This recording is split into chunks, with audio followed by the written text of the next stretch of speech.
Hello everyone, I welcome you all to this lesson. Today I am going to discuss on the topic on killing a tree, which is composed by Jeev Patel. So here I begin, and before that let me ask you, have you subscribed to my channel? If you have not subscribed up till now, then please do and watch the video till end and press the like button if you have liked my video. Also, don't forget to press the bell icon. So children, let us start with the poem on killing a tree, which is composed by Jeev Patel. Let us start the poem with this beautiful thought. Let your roots grow down into him and let your lives be built on him. Then your faith will grow strong in the truth you were taught, and you will overflow with thankfulness. So children, first of all, I will discuss and justify the title of the poem on killing a tree. The title of the poem on killing a tree indicates the ironical fate of a tree. The word killing implies complete destruction of an object's existence or wiping out something from the earth. The poet describes now how man encouraged deforestation, defying the eternal bond shared by the earth and the tree, while hacking and chopping the trees do not die but bleed. This signifies that they are living beings. This is a sensitive poem, and the poet says that trees are living beings just like human beings or any other form of life. Throughout the poem, the poet has described the various effective steps to completely kill or destroy a tree, but he is truly trying to stop the killing of trees by sensitizing people towards the importance of trees in our life. The poet gives a vent to his protest against this disgusting crime, where he instructs the murderers to be more harsh and vigorous in their act of killing a tree. Hence, the title of the poem is quite justified. Now, a brief description about the poet Jeev Patel. The simple poem with a profound meaning on killing a tree has been composed by Jeev Patel, a famous Indian poet and playwright. He was born in Mumbai and has completed all his education from Mumbai. There are many plays and poetry collections to his credit. He is better known for his poems. He belongs to the group of writers who have subscribed themselves to the Green Movement, which is involved in an effort to protect the environment. Now, something about the poem, a short description, or you can say introduction of the poem on killing a tree. Yes, children, this is a beautiful poem, and the poet, through this poem, ironically conveys a profound message to the readers on saving trees. He ironically conveys a message that we should not cut trees. He says that trees are living beings just like human beings or any other form of life. Throughout the poem, the poet has described various effective steps to completely kill or destroy a tree, but he is truly trying to stop killing the trees by sensitizing people towards the importance of trees in our life by the effective use of irony in the poem. The poet sensitizes the reader and highlights the facts that trees are living things. He equates trees with humans to convey that trees should not be cut because destroying trees is just like killing a human being. A tree does not die by merely cutting because it regrows from where it is cut. If it has to be destroyed, then it has to be uprooted. So children, remember, trees grow in silence, take time to get quiet and grow deeper. It provides us with lots of benefit. So never think of deforestation, but always plan for afforestation. Now let us start with the first stanza of the poem, and the lines are: It takes much time to kill a tree, not a simple jab of knife will do it. It has grown, slowly consuming the earth, rising out of it, feeding upon its crust, absorbing years of sunlight, air, water, and out of its leprous hide, sprouting leaves. Now the explanation of the first stanza. In this stanza, the poet says that in the line, it takes much time to kill a tree, not a simple jab of knife will do it, where jab means to hit something forcefully, a simple cut does not destroy a tree. It takes a long time to kill it. He seems to be comparing it to the life of human beings. He says, just like stabbing a human with a knife may not lead to his death, the tree cannot be killed by merely attacking it with an axe. It takes a lot of time to kill a tree. Now children, a question can be asked from these two lines, that is, can a simple jab of the knife kill a tree? Why not? So the answer will be no. A simple jab of knife cannot kill a tree. The place where the tree is cut will give out sap, and once the wound heals, new branches and leaves will grow from it, which will develop into trees. If its roots is not removed from the earth, then it will sprout again.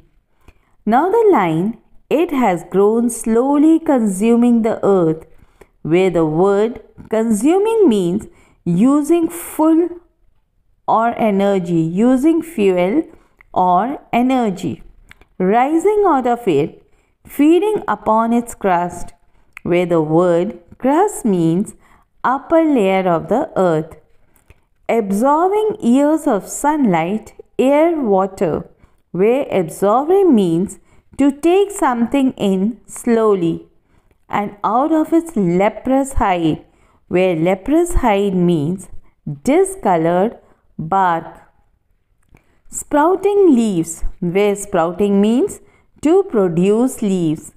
So in these lines, the poet says that a sudden rough blow of the knife will do nothing to the tree because it has grown up strong by consuming the earth. Slowly, it grows up and rises from the crust of the earth, absorbing years of sunlight, air, water. In simple words, it takes nutrients from the soil to grow into a big tree, and from its discolored hide referred to the uneven bark, and from its discolored and uneven bark the branches and leaves come out. Leprous hide refers to the discolored bark of the tree, which resembles a leprous skin, and where small leaf starts growing.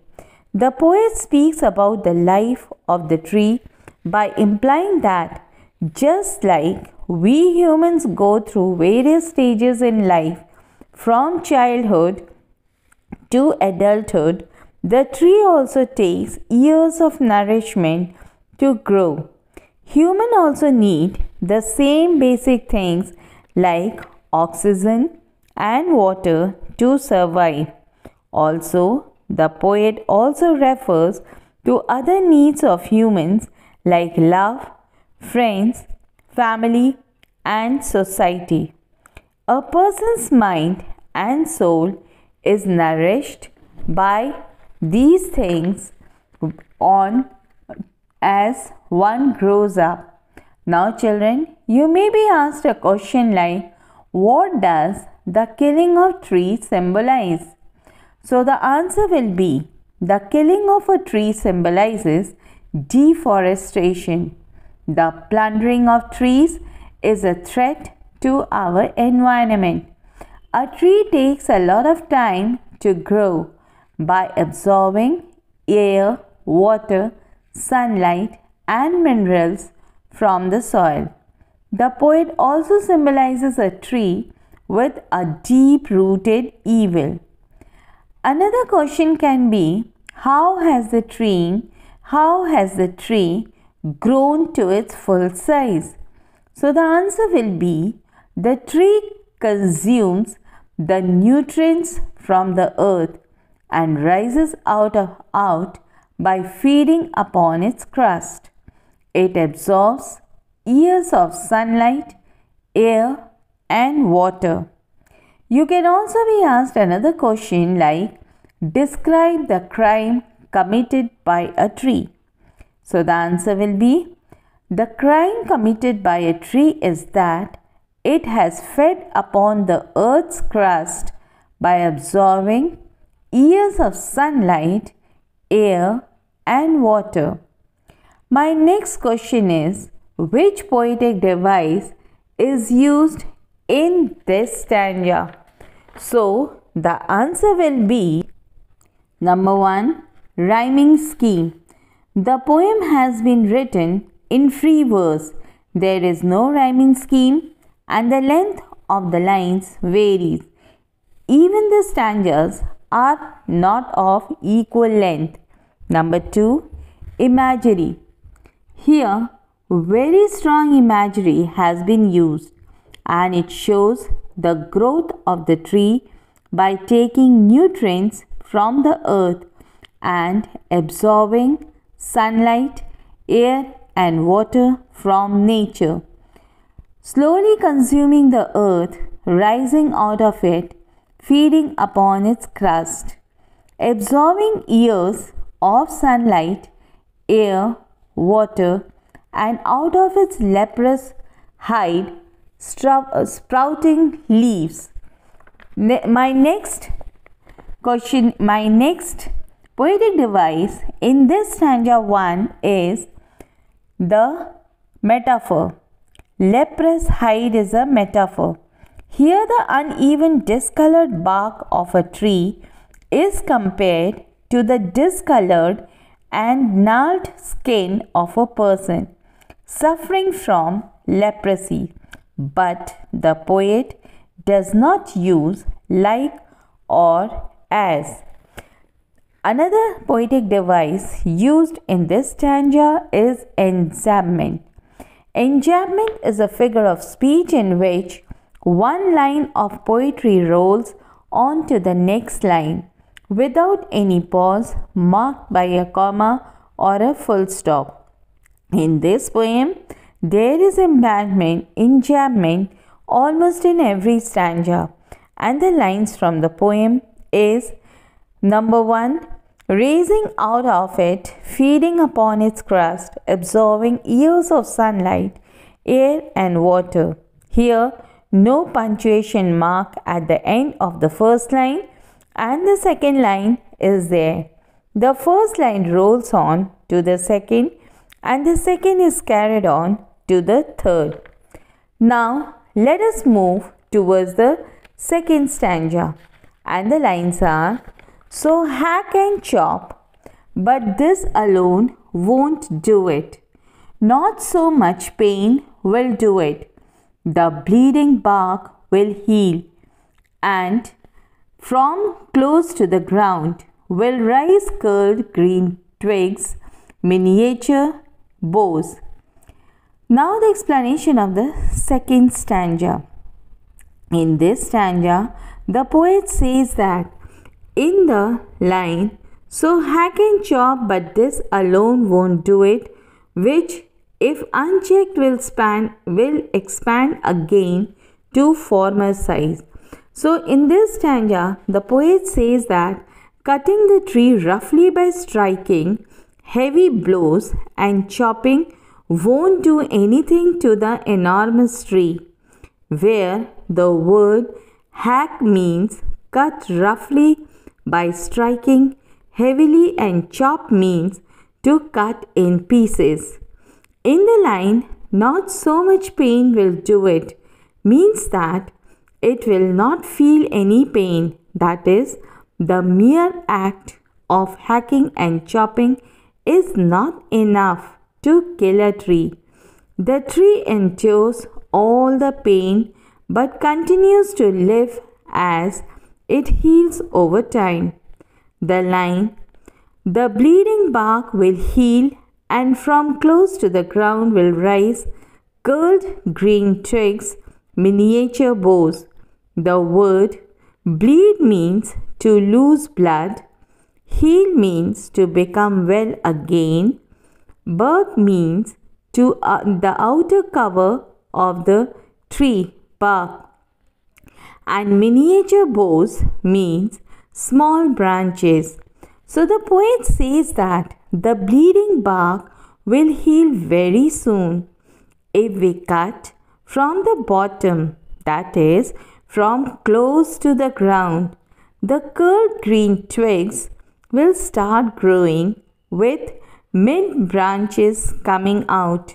The line, which if unchecked will expand again to former size, means if they are unchecked, then they will expand again to their normal and formal size as they used to do to be earlier.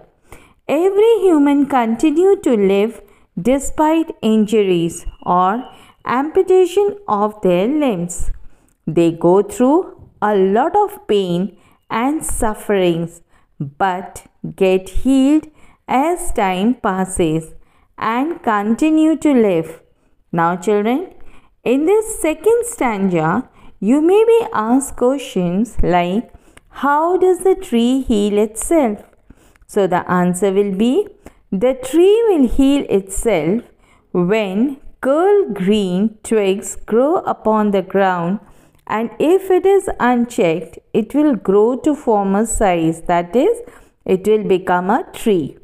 Another question on this second stanza is what is the meaning of bleeding bark? What makes it bleed? So the answer will be, bleeding bark refers to the sap which flows out of the tree's bark. When it is cut, the tree bleeds when it is cut with a knife. The bleeding bark indicates the idea where the tree has been cut. Just like humans bleed blood when they get wounded, trees release a liquid called sap at the place where they are cut. So the tree bleeds when it is chopped, hacked, or jabbed at. In this stanza, the poet wants to convey a message that just like the human beings feel pain and start to bleed when cut, trees also feel pain when cut or chopped. So my next question is, in which poetic devices are used in this stanza? So the answer is alliteration. Alliteration is the repetition of sound at the close interval. It is used to lend a lyrical or musical element to the poem. And the lines from the poem are, The bleeding bark will heal. Here the word B and L has been repeated. Number 2, metaphor. The metaphor is a comparison between two unlike objects, but the word of comparison, like or as, is not used. Instead of stating that one thing is like another, the poet identifies one with other, and the line from the poem is the bleeding bark. Here the word bleeding is a metaphor. The poet compares the sap oozing out of the bark of a hacked tree trunk to the blood of a human being or a living creature, but does not use the word of comparison. Number 2 is enjambment. Enjambment is a figure of speech in which one line of the poetry rolls on to the next line without any pause marked by a comma or a full stop. In this poem, there is enjambment almost in every stanza, and the line from the second stanza is, "So hack and chop, but alone won't do it." Here the first line moves on to the second line without any comma or full stop at its end. Another line from the stanza is miniature bows, which if unchecked will expand again to the former size. In these lines, full stop comes at the end of the third line. The first line rolls to the second and the second rolls on to the third. The next one is personification. The poet portrays the tree as a human being throughout the poem, and the line from the stanza is bleeding bark. The wounded bark is represented as bleeding. Now I move towards the third stanza, and the lines are, "No, the root is to be pulled out of the anchoring earth. It is to be roped, tied, and pulled out, snapped out or pulled out entirely out from the earth cave, and the strength of the tree exposed, the source white and wet, the most sensitive, hidden for years inside the earth." Now the explanation of the third stanza. In the beginning of the third stanza, the poet utters the word "no" because just a small cut of the knife or chop with an axe will not harm a grown-up tree. The lines, "The root is to be pulled out of the anchoring earth," where the word anchoring means trees are held securely. So now the poet sarcastically or ironically explains the steps to kill a tree to the readers. He says that it has to be pulled out entirely from its anchoring or holding earth, that is, its mother, whom the tree holds tightly and securely. The line, "It is to be roped, tied, and pulled out, snapped out, or pulled out entirely from the earth cave," where the word roped means tied with a rope, snapped out means chopped out, pulled means removed, entirely refers to completely. So in these lines, the poet says that it has to be pulled out entirely or tied up with a rope and then chopped into pieces, and once the tree is separated from the earth's cave, when the source, that is the roots, are uprooted. The line, "And the strength of the tree exposed, the source white and wet, the most sensitive hidden for years inside the earth," where the word sensitive means delicate. So the poet says that the tree loses its strength the moment the tree is separated from the mother earth, and the source, that is the roots, which is white and wet, which is the most sensitive and hidden part of the tree, is exposed out. So, dear children, in the third stanza, listen carefully what the poet says. He says that to kill a tree, one has to attack the roots of the tree by pulling it out from the earth, that is, the source of its existence has to be destroyed by taking it out of its place of security and stability. The root should be tied with a rope and pulled out entirely from its safe place below the earth, or it should be snapped out of the tree also, of that particular place. The root, which is the source of the strength of the tree and also the most sensitive part of it, is hidden inside the earth for years, must be exposed. In humans, the source of existence is the heart, which has to keep functioning for one to remain alive. A person may not die of injuries, broken bones, or amputation of limbs, but if the heart stops, the person dies. The poet wants to convey that to kill anyone or anything, it must be killed at the heart or the source of existence. Similarly, a person's family, friends, and loved ones might be that is the source of strength.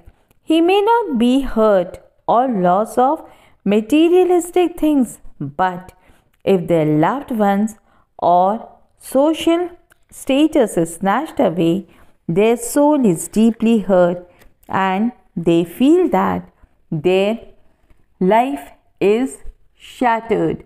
So, children, in the third stanza, your first question is, the poet says no.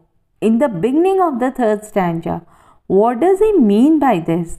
So, the answer will be, the poet has said no to lay emphasis on the fact that mere chopping or hacking would not kill the tree. It would grow again and retain its original size. Your next question is, what is the meaning of anchoring earth and earth cave? The answer is, anchoring means the earth protects the tree by holding it firmly by its roots. An earth cave refers to the deep area under the ground that holds the roots and keeps the tree standing tall and protects it from adversities such as heavy rainfall or storm.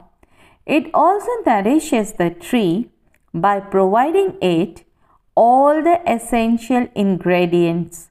Now, the next question on stanza number 3 is, what does he mean by the strength of the tree exposed? So, the answer is, the strength of the tree lies in its roots. Thus, the phrase, the strength of the tree exposed, refers to the roots of the tree being exposed to the sunlight and air after pulling the tree out of the ground. This would ultimately lead to the death of the tree. The poet also means that when one tries to pull out the tree along with its roots, which are spread deep inside the earth, one will understand the strength of the tree. My next question is, which poetic devices are used in stanza number 3? So my answer is number 1, alliteration. Alliteration is the repetition of the sounds at close intervals. It is used to lend a lyrical or musical element to the poem. And the lines from the stanza number 3 is the source white and wet, where W sound is repeated. Number 2, repetition. Repetition is using a word, phrase, or clause a number of times with the purpose of emphasis or to provide unity to the poem. And the lines from the poem are: the roots is to be pulled out of the anchoring earth. It is to be roped, tied, and pulled out, snapped out or pulled out entirely and from the earth cave. Here the poet uses pulled out and out again and again to emphasize the effort involved in uprooting a tree and exposing its roots. It shows that the roots of the tree is deeply fixed into the earth's surface. Let us move towards the next stanza, that is the fourth and the last stanza. And the lines are: then the matter and scorching and choking in sun and air, browning, hardening, twisting and withering, and then it is done. Now the explanation of the fourth and the last stanza. In the fourth and the last stanza, the poet says that then the matter of scorching and choking in sun and air, browning, hardening, twisting, withering, and then it is done. Where the word matter means situation, scratching and choking means the drying up of trees after being uprooted, hardening means to become hard, twisting means to turn, wither means to become weak or fade away or dry up. So the poet says that once the tree has been uprooted, it gradually withers and dries up due to the sun and wind. It turns into brownish color, hardens up, twists, and finally sheds off its skin under different weather conditions. And then the process is over. Now the tree is killed completely and nothing is left. So in the last stanza, children, listen carefully. The poet says that after the roots have been exposed, it is only a matter of getting burnt in the sun and choking in the air.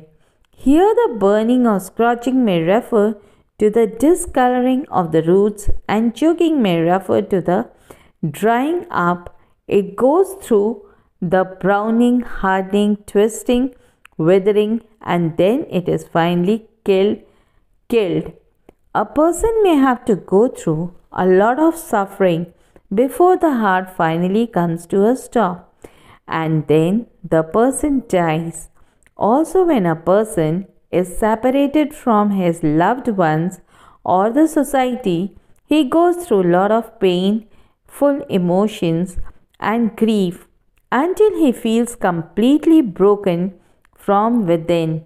So, children, in this stanza, my first question is, what finally kills the tree?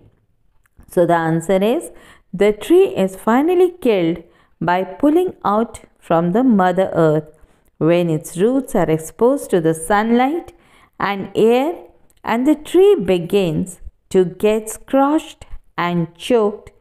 It then starts drying, withering, and becomes brown, dry, and hard, and then it eventually dies. Now the theme of the poem. The poem on killing a tree is like an instruction manual of killing a tree. It tells the reader that trees are living beings. They are not cut but killed properly by uprooting the roots that are inserted deeply into the soil. Through the poem, the poet teaches us many lessons. So the themes of the poem are: number 1, courage and strength of trees. The poem illustrates the courage and strength of trees, through which it teaches us to be strong and determined. We too must be strong and determined to face any challenges in life. Number 2, evils compared to the roots. The poem points that evils are just like roots. They are deeply rooted within us, and even if we feel we are vanquished them, it suddenly appears. So to kill an evil, we must put in our best efforts and uproot it. So we must put our best effort to get rid of all evil patterns and that are deeply inherited within us. Number 3 is plan your work. It teaches us that we must bring all our work to a proper end. We must complete our work efficiently and wholeheartedly. Number 4 is adopt afforestation. It requires us not to cut trees that sustains our lives, but plant more and more trees and for the welfare of our Mother Earth. Now the moral of the poem. The poem conveys a message that trees gives us oxygen, shades, fruits and home to the birds. The poem expresses cruelty of man on trees upon which his survival depends. We must stop mindless destruction of nature, of trees on which our survival depends. We must stop mindless destruction of nature. We must preserve nature. Freedom and equality should be for all the living organisms in the world. No one's freedom should be taken away. So, dear children, be like a tree. Stay grounded. Keep growing. And know when to let go. I like trees because they seem more resigned to the way they have to live than other things to do. So, dear children, with these words, I end my lesson. Do like, share and subscribe my channel. Hope this lesson will be beneficial for you in your study. Thank you.